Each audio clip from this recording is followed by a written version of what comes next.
not great.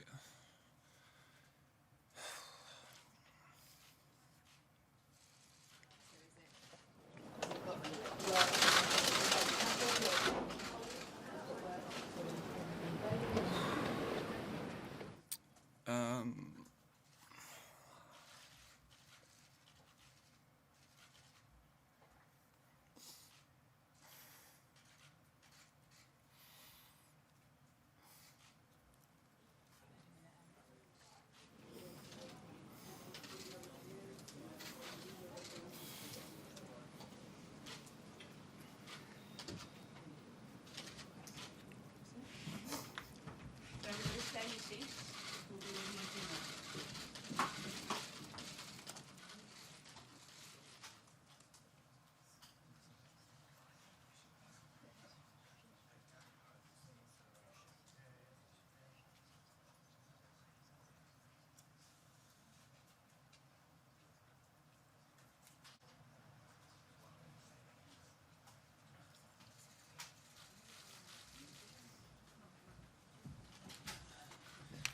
Sorry.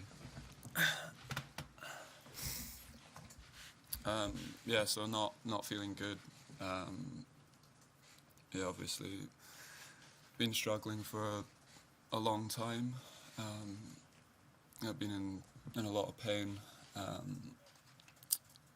for, well, it's been probably about 20 months now. I've pretty much done everything that I could to try and get my hip feeling better, and you know, hasn't helped loads. You know, I'm in a better place than I was 6 months ago, but you know, still in a lot of pain. And yeah, it's been tough. Yeah, I'm gonna play. I mean, I can still play to a level, not a level that I'm happy playing at, but also, you know, it's not just that. The pain is you know, is too much really, and yeah, it's not something that I want to. You know, I don't want to continue playing that way. Um, you know, I think, like I said, I've tried pretty much everything that I could to get it right, and that hasn't worked. You know, so you know, my plan. You know, I kind of in middle to end of December during my training block. You know, I spoke to my team and I told them that, you know, I can't, you know, I can't keep doing this, and that I needed to have like an end point, because I was sort of just playing with no idea when the pain was gonna stop, and I felt like making that decision. You know, I said to my team, look, I think I can kind of get through this until Wimbledon. That is where I would like to.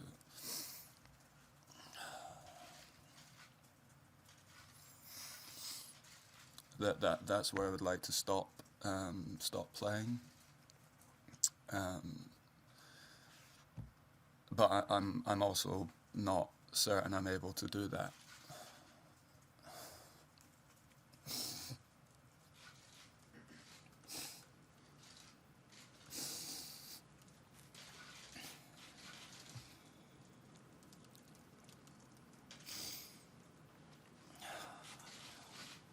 Andy, does that mean that this might be your last tournament?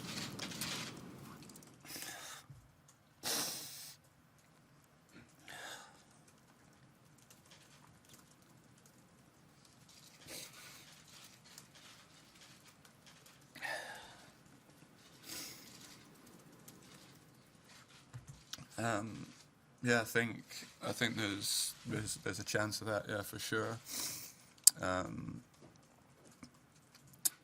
Yeah, there's a chance of that for sure, because yeah, like I said, I'm not sure. I'm not sure I'm able to play through the pain, for another 4 or 5 months. I have an option to, to have another operation, which, is, a little bit more kind of severe than what I've had before, and having my hip resurfaced, which, will allow me to have a better quality of life and be out of pain. And that's something that I'm seriously considering right now.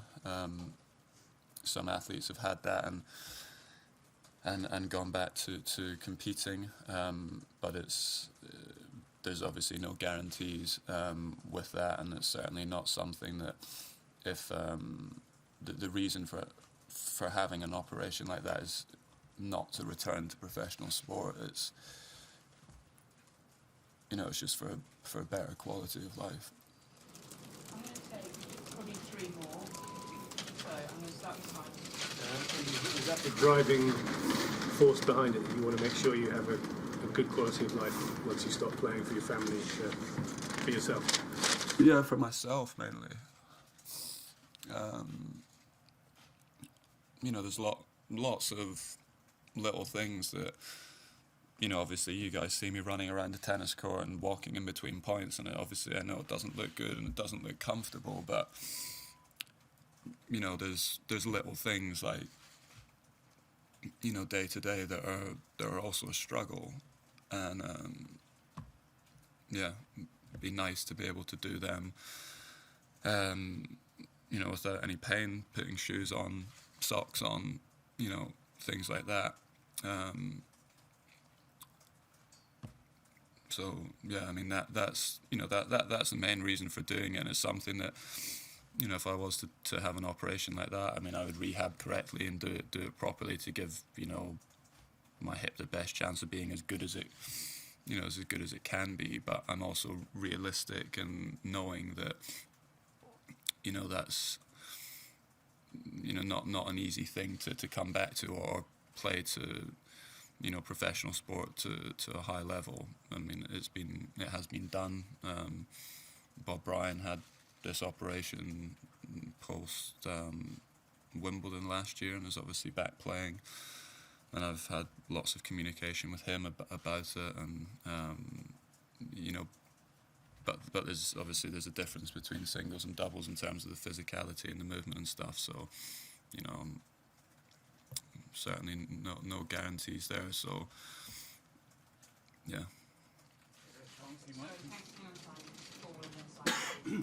Andy, being back in Melbourne, I wonder if you had a chance to see the surgeon who did the operation last year, and I wonder if you could tell us what his verdict has been.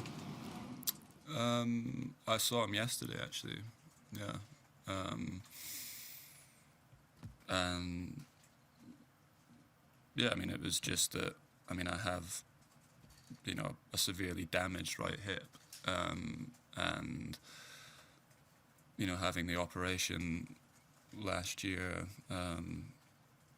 was to, give it the best possible chance of being better. I mean, I'd been playing with hip pain for a number of years. It wasn't like it just started, at the French Open after my match with Stan. It got to a level where I didn't recover from that match and pushed it over the edge. And having the operation was hopefully going to,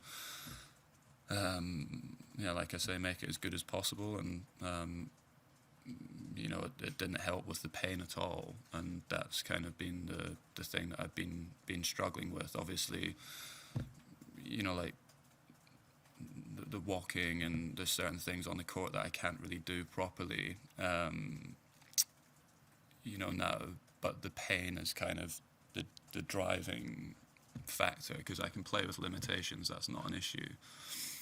It's the having the limitations, and then also the pain is not allowing me to enjoy competing or training or any of the stuff that I love about tennis. I'm going to take 2 more. First from Simon, please. just you mentioned Bob Brown. I mean, is there any possibility you might consider being a doubles player? No. Last question from Reem, please. And you're on the right-hand side. Andy, sorry I walked in late. I don't know if this was asked, but from a psychological perspective, what have you been doing in order to kind of deal with everything that you just said?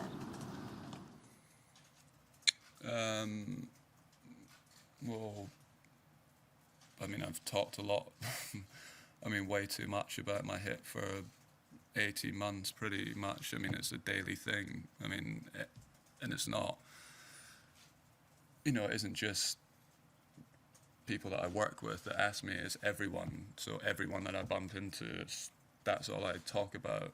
And yeah, it's pretty, you know, it's pretty draining. I mean, I've spoken, not loads, but, you know, a number of times to psychologists and stuff about it. But, you know, nothing helps because you're in lots of pain and you can't do what it is that you want to do and you love doing, and or I can do it, it's just not fun, not enjoyable doing it anymore. So yeah, I mean, that's kind of what I've done. I've just tried to deal with it, talked about it, but none of that makes my hip feel better, unfortunately. I wish it did, because if it did, it'd be feeling brilliant just now. But it doesn't. So